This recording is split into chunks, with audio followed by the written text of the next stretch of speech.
Subscribe भक्तों subscribe करें हमारे YouTube चैनल को और साथ में घंटी को भी दबाएं ताकि जो भी हम वीडियो डालें वो आप जी तक पहले पहुंच जाए। हो जा। एक भक्त ने प्रश्न किया कि जैसे आप बता रहे हो कि 1 लाख जीवों का ये आहार करता है और 1.25 लाख की उत्पत्ति करता है, तो जो 25,000 प्रतिदिन उत्पन्न होते हैं वो कहाँ जाते हैं और फिर ये 25,000 आए कहाँ से, ये भी मन में शंका आती है। ये जितने भी आत्माएं यहाँ पर 21 ब्रह्मांड में आनी थी वो पहले ही आ चुकी हैं।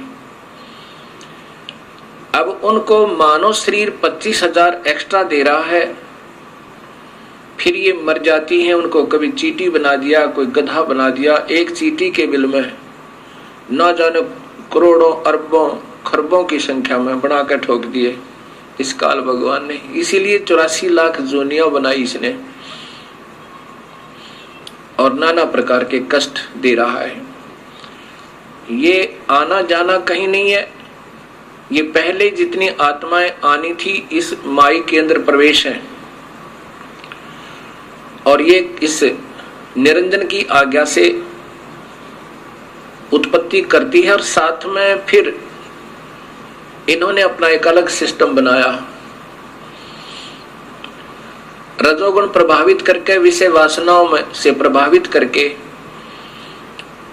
ये सभी जीवों से स्वयं ही उत्पत्ति करवाते हैं। इसका प्रथम का उत्तर ये हुआ। दूसरे भक्त ने प्रश्न किया कि निरंजन ने जब तप किया, क्या प्रभु कबीर साहब को इस बात का ज्ञान नहीं था कि इसके मन में क्या है?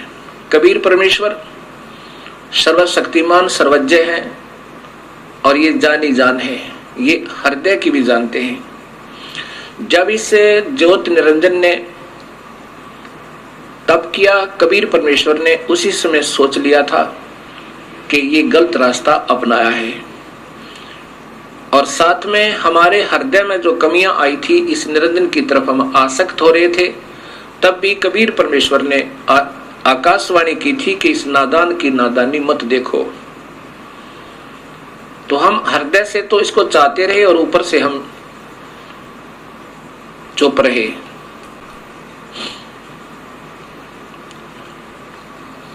और परमेश्वर कबीर साहब ने मालूम था कि ये क्या चाह रहा है, वो सर्वशक्तिमान है। दूसरा प्रश्न ये हुआ कि कबीर परमेश्वर ने जो सर्वप्रथम जिस आत्मा ने स्वीकृति दी थी उसको कन्या लड़की ही क्यों बनाया? किसी और रूप भी बना सके थे, पुरुष ही बनाकर उसके पास भेज देते हैं। अब ये तो आपके मन में काल स्वयं विद्यमान है, ये काल ही है और काल ऐसे ही उठपटांग आपके मन में खरपतवार पैदा करता रहेगा। जब पहले आप लोग और हम भी देवी देवता, हनुमान जी, श्याम जी, ब्रह्मा विष्णु महेश की, माताओं की सब पूजाएं करते थे, कभी मन में कोई उथल पुथल नहीं हुई।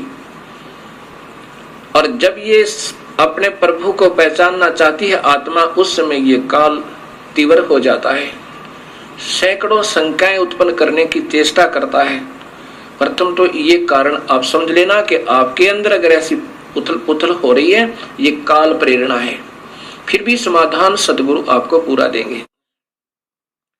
कबीर परमेश्वर जानी जान है, उन्होंने इस लड़की का कन्या रूप जरूर बनाया था, लेकिन इनके प्रजनन इंद्रिय नहीं लगाई थी। ये योनि नहीं बनाई थी और साहब देखना चाहते थे अगर ये ठीक ठाक रहेगा ये काल तो यहां रहेगा, 21 ब्रह्मांड में आराम से रहेगा और ये आत्मा जो लड़की रूप में प्रकृति है, माया है, तो ये इसकी उत्पत्ति यहां कर देगी इसके जीवों की और वहां बहुत अच्छा शरीर बनेगा। नूरी शरीर बनना था सबद शक्ति तय। और और यदि गलती करेगा, इस लड़की के साथ दुर्व्यवहार करेगा, तो इसकी नीचता का पता लगेगा।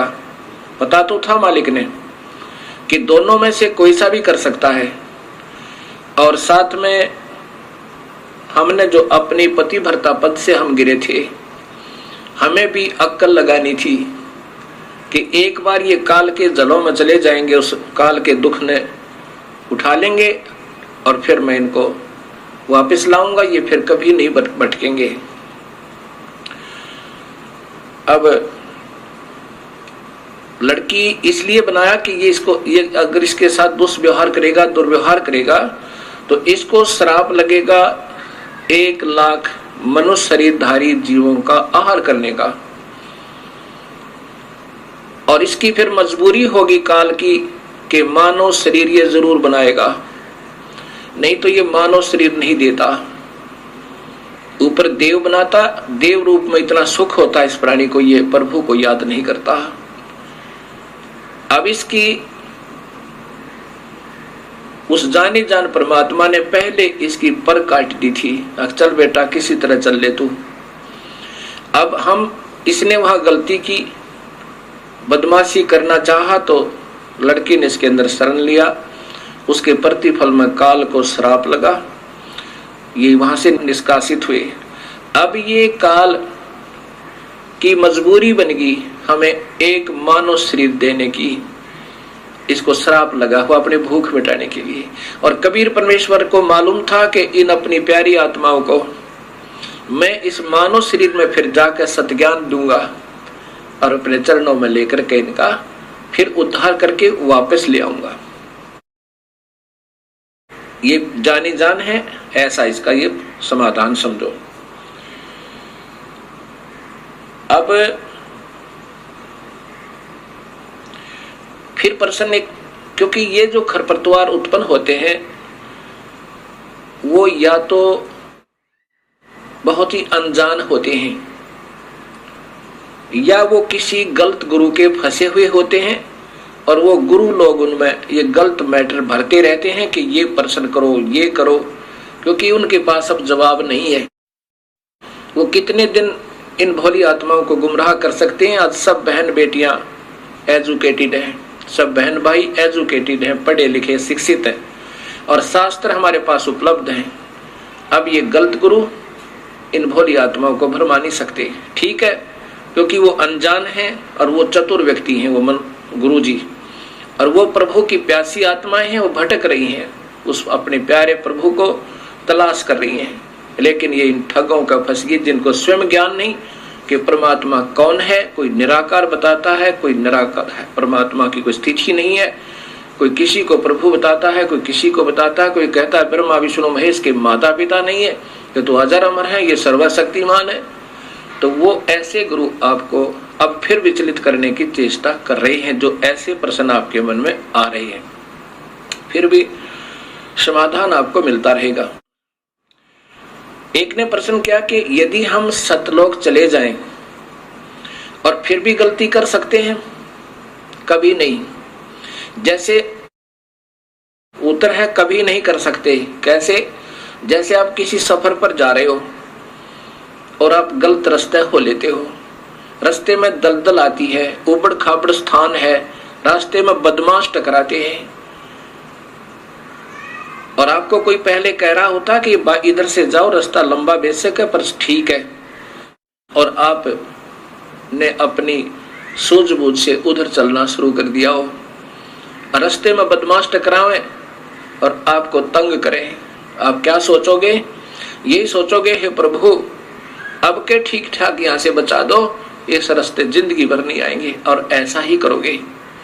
एक बार अब हम काल की पीड़ा से, अपने ही नादानी से, अपने ही कमजोरी से आज हम पैर पे कवाड़ा मार के स्वयं ही दुख पा रहे हैं, और वो दयालु अब भी हमारे पीछे पीछे घूम रहे हैं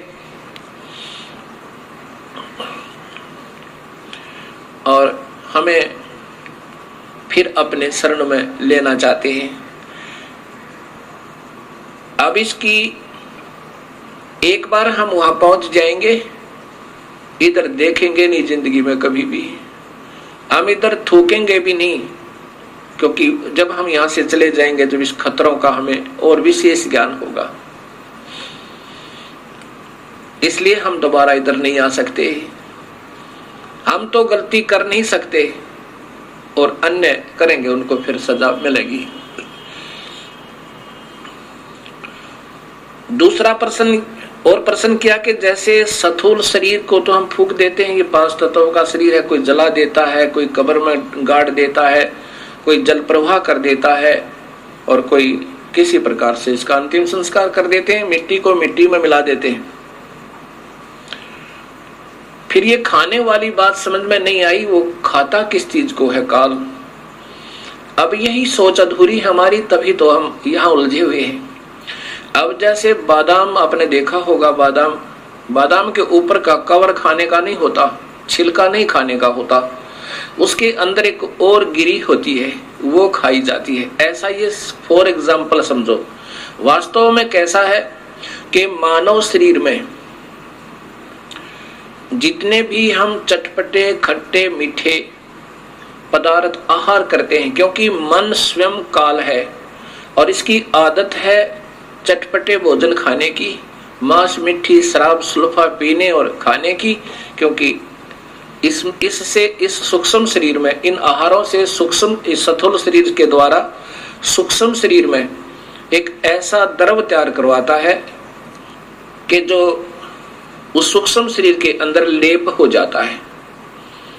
उसमें जैसे स्पंज सोख लेती है, पानी को चूस लेती है, ऐसे वो सूक्ष्म शरीर इन व्यसनों को जो हम सारे जीवन में आहार करते हैं, पान करते हैं, कोई शराब पीता है, कोई सुल्फा पीवा है, कोई अफीम खावा है, कोई नाना प्रकार के चटपटे भोजन आहार करता है, उससे स्थूल शरीर की परवरिश होने के बाद भी कुछ मैटर बच जाता है और उसका फिर लेप उस सूक्ष्म शरीर, इसके अंदर एक ऐसा ही सूक्ष्म शरीर है, उसके अंदर लिप्त हो जाता है, जम जाता है। उस सूक्ष्म शरीर को ऊपर ले जाके अपनी तपस्या पर फिर ये जला भून भून के बुरी तरह तड़फा तड़फा के उसमें से वो माल छुटवाता है, वो द्रव छुटवाता है।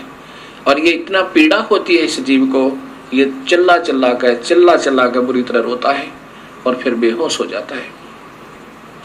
और जब इसमें से सारा मैटर निकल लेता है, इसने ऑटोमेटिक सिस्टम बनाया हुआ है, फिर इनको वहां से उड़ा देता है। फिर ये आकर के धर्मराय के पास लेखा जोखा करवाते हैं। फिर कर्म आधार पर इनको फिर 84 लाख जूनिया स्वर्ग नरक आदि प्राप्त होते हैं। अब फिर कर्म आधार पर स्वर्ग नरक 84 लाख जूनिया ये अलग से फिर इस ये काल इनको देता है, ये दंड अलग से होता है। और जीव अजर अमर बताया है, ये मरता नहीं, जीव नहीं मरता, लेकिन इसकी दुर्गति मरने से भी बदतर हो जाती है और फिर कर्माधार पर ये अपने संस्कारों को भोगता रहता है। एक भक्त आत्मा का प्रश्न, ये तो बिल्कुल ही नादान आत्मा का प्रश्न हो सकता है जो उसने किया। उस भक्त आत्मा ने कहा कि महाराज जी, हमने पहली बार आपके मुख से ये सतलोक सुना और शास्त्रों में प्रमाणित देखा। ये तो हृदय ने स्वीकार कर लिया कि वो स्थान सत्य है जो आप बता रहे हो, और वो भक्ति भी सत्य है और वो मंत्र भी सत्य है जो आपने प्रमाणित बताए कि इन 3 मंत्रों से मुक्ति होगी। वो वेदमय प्रमाण है, गीता भी प्रमाण देती है, तो इससे बड़ा प्रमाण इस पृथ्वी पर नहीं हो सकता। अब मुझे डर लग रहा है कि कहीं मैं आपसे उपदेश ले लूं और आपकी सत्साधना से मैं सीधा सतलोक चला जाऊं और कहीं वहां कोई भी ना मिले, मैं अकेला ही पहुंच जाऊं तो वहां मेरा दिल नहीं लगे। तब मैंने उससे कहा, नादान, आप इस काल लोक में कितने सुखी हो, कभी गधे बनोगे, कभी सूअर बनोगे, 84 लाख जोनियों में कष्ट उठाओगे, यहाँ क्या दिल लग रहा आपका। वो नादान क्या कहता है जी, यहाँ घूमते फिरते तो नजर आते हैं गधे बनकर भी, दिल लगा रहता है। अब यहाँ हमारी सोच इतनी गिर चुकी है कि यहाँ पीड़ाओं पर पीड़ा सहन करते करते भी हमारा हृदय यहाँ से दूर जाने को नहीं करता। ये कारण क्या है? ये भगवान विष्णु जी की मेहरबानी है। इसने हमारे यहाँ एक सतिथि बनाई हुई है, हमारे को यहाँ पर फंसाया हुआ है, यहाँ से हमारा हृदय नहीं हिलने देते। इसलिए इस त्रिगुणमयी माया कहा है। ब्रह्मा हमारे अंदर रजोगुण पैदा करता है, यहाँ के ठाठो बाट की उपलब्धि के लिए ना जाने क्या क्या अनर्थ कर देते हैं हम, और फिर ये हमारे पास रहते भी नहीं। ना कार रहती है, ना कोठी रहती है, ना संतान रहती है, ना संपत्ति रहती है। और जब तक ये शरीर रहता है हमारी वृत्ति ये खराब रहती है।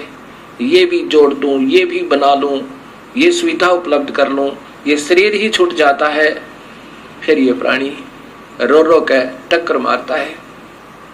अब ये सत्ज्ञान से धीरे धीरे आपका हृदय यहां से हट जाएगा। अब प्रश्न रहा कि एक भक्त ने कहा जी फिर परब्रह्म जो अक्षर पुरुष है इसको भी जन्म मरण में किस लिए बनाया गया? इसने जब क्षर पुरुष ने अर्थात इस ब्रह्म ने तप किया और राज्य प्राप्त किया, 21 ब्रह्मांड जब इसने पाए, काल ने उस समय इस अक्षर पुरुष के मन में भी ये आया कि क्यों ना मैं भी अपना अलग स्थान बना लूं। अब वहां पर इतना भी कमजोरी अगर आ जाती है तो भी ये जीव वहां रहने के योग्य नहीं होता। अब ये जो गलतियां वहां पर होनी थी वो हो चुकी, और इन गलतियों के कारण अन्य जो बची हुई आत्मा है वो बिल्कुल सावधान होगी, अब वो गलती नहीं करते। अब जैसे कोई जा रहा और एक को पागल कुत्ता काट ले और बाकी भी जा रहे हैं और फिर वो रोता हुआ भाग रहा है, इधर पागल कुत्ता है तो उधर कोई नहीं जाएगा, सब वापस भाग लेंगे। ऐसे ही ये जो गलतियां की जिन्होंने उन्हें सजाएं पाई और आगे बैन लग गया, क्योंकि सबको पता लग गया कि ऐसे निर्मल स्थान को छोड़ के और कहीं ठिकाना नहीं है, क्योंकि वापस यहाँ से दुख पाकर के वापस गई हुई आत्माओं ने वहां सभी को सचेत कर दिया कि उस काल लोक जैसा कष्ट कहीं पर नहीं है। हमने गलती की और हमारे दयालु परमेश्वर ने हमारे ऊपर फिर रहम किया। ये परब्रह्म की जो का 7 संख ब्रह्मांड बनाए, उसमें कुछ आत्माएं इन सब के आने के बाद इनके भी कुछ हृदय में इनकी आत्मा यानी अब एक भक्त ने प्रश्न किया कि जब वहां मन तो है ही नहीं, आप ही बता रहे हो कि काल ही मन है और मन वहां है नहीं, तो फिर आत्मा वो मन कैसे हुआ उस निरंजन में? अब ये आत्मा भी की भी सोच होती है। मन तो यहाँ इस काल लोक में है, यहाँ इसने डबल बना रखा है, अपना भी प्रभुता मन इस आत्मा की सोच को यहाँ बिल्कुल खराब कर देता है, और आत्मा की भी अपनी सोच होती है। तो वहां अपनी सोच से उन बाकी कुछ आत्माओं ने जो 7 संख ब्रह्मांडों में कुछ आत्माएं ऐसी हैं जिन्होंने भी ये सोचा था कि शायद हम भी उसमें स्वीकृति दे देते तो वहां चले जाते। इनके मन में ऐसा आया था और उनकी भी सजा इनको इतनी ही मिली कि इस पारब्रह्म का अलग से एक स्थान बनाया और उसमें उन बाकी की आत्माओं को वहां भेज दिया।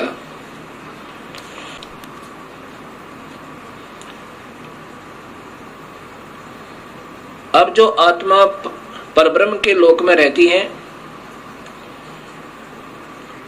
अब उनको ज्ञान हो गया कि वो तो बहुत परेशान है नीचे के लोकों के व्यक्ति जितनी आत्मा गई है, अब वो कभी नीचे की वृत्ति नहीं रखते।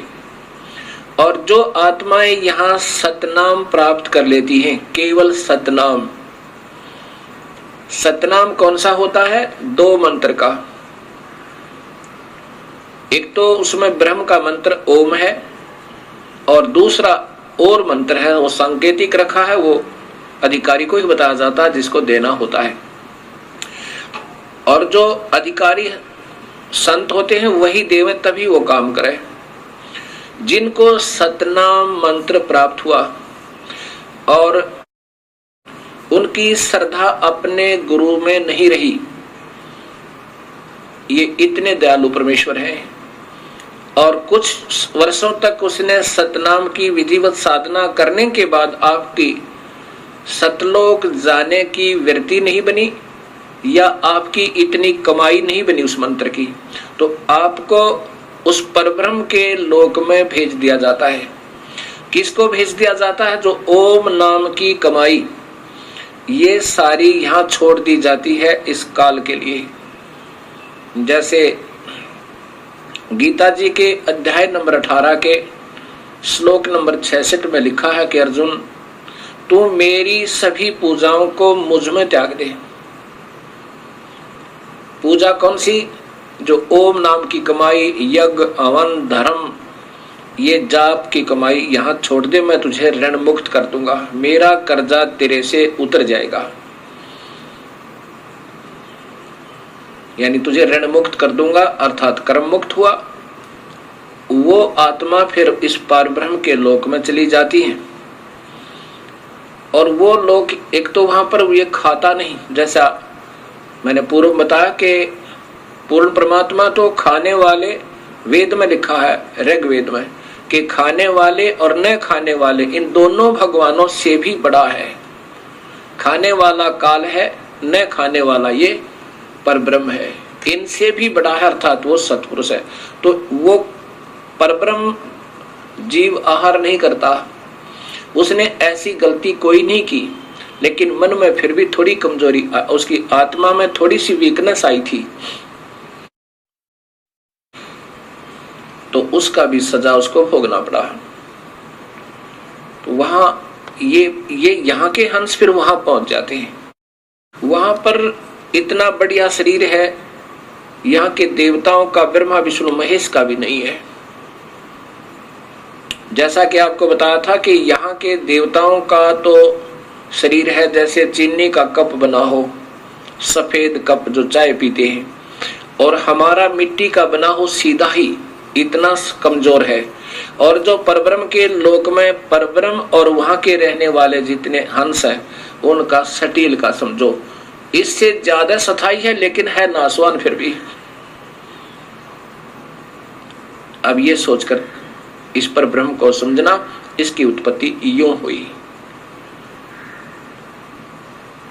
और फिर जो सत भक्ति करता है और जिसको सतनाम भी मिल गया और कमाई फिर भी पूरी नहीं हुई, और साथ में यहाँ की कोई इच्छा आपकी रह जाती है, तो कबीर परमेश्वर हर ब्रह्मांड में अपना अलग स्थान बनाकर रहता है। इन आत्माओं को जिनकी अधूरी कमाई है, भक्ति पूरी नहीं हो पाई, कि काल के ऋण से मुक्त अभी नहीं हो पाए, और परब्रह्म का भी, क्योंकि परब्रह्म के लोक को पार करना है, उसका भी ऋण देना है, वो दूसरे मंत्र से, तत्मंत्र से कमाई करनी है, वो तत्मंत्र संकेतिक है। इन दोनों का मिलकर जब ये योग्य हो जाएगा, दोनों का ऋण उतरने योग्य हो जाएगा, तब ये कबीर परमेश्वर इनको सारनाम देकर, सारनाम की कमाई साथ करवा कर, और फिर यहाँ से सतलोक ले जाएगा। जब तक आपकी पूरी कमाई नहीं बनी होगी, तो आपको यहीं रखेगा, और आपकी थोड़ी बहुत भी इच्छा इस लोक में रह जाती है, तो भी इसी ब्रह्मांड में एक स्थान ऐसा है, वहां कबीर परमेश्वर आपको रखेगा। वहां पर आपको तपतशिला पर नहीं जाने देगा, तपतशिला पर नहीं जाने देगा, और न ही कुत्ते गधे सुअर बनने देगा, क्योंकि आपकी कमाई इतनी हो जाएगी, और साथ में आपके पाप कर्मों परमेश्वर कबीर साहब काटता रहेगा।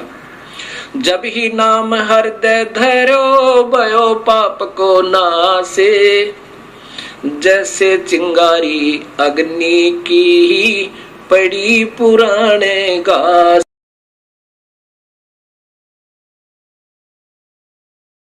बोलो सतगुरुदेव की जय हो।